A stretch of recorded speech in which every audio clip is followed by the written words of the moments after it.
A lot of publishers, they have a need for additional reach. Additional reach means additional views. Additional views means additional ads. Additional ads means additional revenue. So syndication has been one of the ways in which people can make their sites that much bigger. So if you asked me, if I was CEO of a site-side publisher today, if you asked me, am I going to grow by 30%? It would be difficult for me to do. Am I going to grow my page views by 30%? Again, going to be difficult to do. Can I increase my CPMs by 30%? Again, difficult to do. But with syndication, I automatically have another way in which to distribute my content, make my offering that much bigger, make my footprint that much bigger, and as a result, make my offering to advertisers that much bigger. Where YuMe comes into play is many of these partners of ours, as a result of growing bigger, have unsold inventory.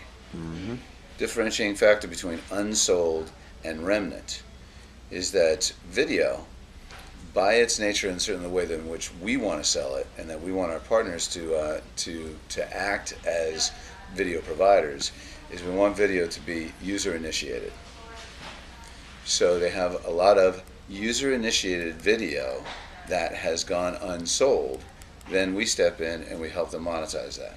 Syndication comes in a number of different forms, but one way in which syndication takes place is the player is embeddable.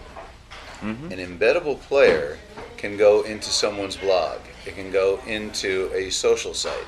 It can go into very legitimate sites, and perhaps it can go into some place that's a little more risky, something a little bit naughty, if you will. And so to prevent that, we created our brand security technology. Gotcha. First and foremost, it looks at everything contextually.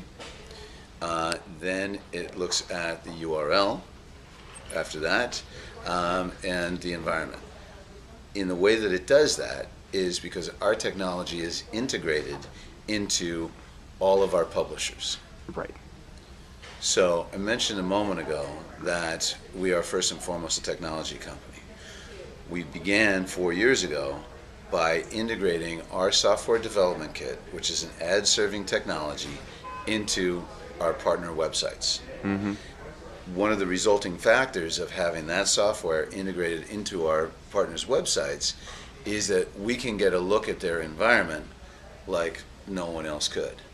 A typical ad-serving technology would see an ad that gets called and then serve in an ad, maybe based on the site itself, but not necessarily the environment around it. And not necessarily the exact content that's being Precisely. viewed. Precisely. Okay. So as a result of our software being integrated into that website's video player, we can, with script, we can look out and around and see what that URL is, what that context is, what that environment is, and then serve the best ad. If you only hear about the one plane that crashes, you don't hear about the thousands or millions that land safely. Exactly. And so it's, or the one bad apple. And while it certainly doesn't spoil the barrel, or in this case the campaign, I think it's certainly, it puts a pall on it. And so as we had a couple of the syndicated partners, we had a couple places where things didn't look right, didn't feel right to us, is that we took the initiative upon ourselves that this is something that we need to grasp, this is something that we need to tackle and own. Do you offer different levels of risk for advertisers? So we, Yeah. So we're going to have advertisers that are going to, we're going to recognize that. So for instance, we provide our advertisers full transparency. So here are the URLs, here are the sites that your ads are going to run on. They have the ability of kicking off a couple of those, right? And then we could put a credit score, to Eric's point, we could put a score against each of those sites and do. And I want to be really very clear is that we work only with premium publishers. And we want to look at all of those scores, make sure that everybody has high scores, and if there's a couple of lower scores in there, that's up to the advertiser to make a determination whether that's fine with them or not. So somebody could be advertising a PG-13 or an R-rated movie. Mm-hmm. Now it's just a clip, but certainly they're going to go into areas that maybe a Mercedes might not want. Has there been publisher concern about inventory not being monetized? Yeah, so I don't think so. I think that the reaction so far from our publishers has been extremely positive. I think for the most part that they feel like they would like to know where their players are going. In some cases, they really don't know.